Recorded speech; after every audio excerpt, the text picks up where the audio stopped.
In today's video, I'm going to teach you how to add a quiz in Wix. To get started, head over to your site dashboard. This is the main control center for your Wix website, and it's where you'll manage the tools and features connected to your site. Once you're inside the dashboard, look over to the left-hand sidebar. You'll see a list of options there, and the one you want to click is Apps. When you open the Apps section, you'll be able to browse and add extra features to your Wix site.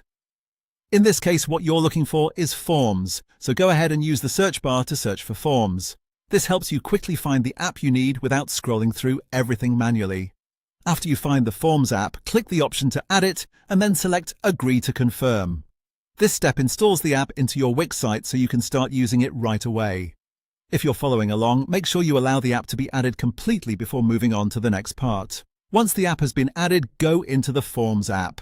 Inside, you'll see a variety of templates available.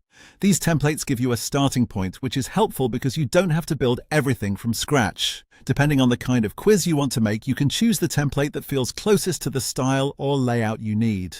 Take a moment to look through the available options and click on the template you'd like to continue with. Choosing a template is an easy way to speed up the setup process, especially if you want something that already has a clean structure in place. And that's it.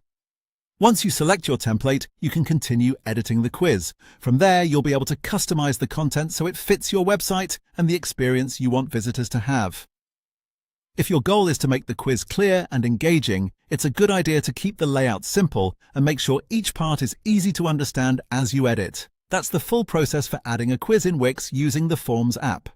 As you can see, it's a pretty straightforward setup, and once the template is in place, you're ready to move into the editing stage and make it your own.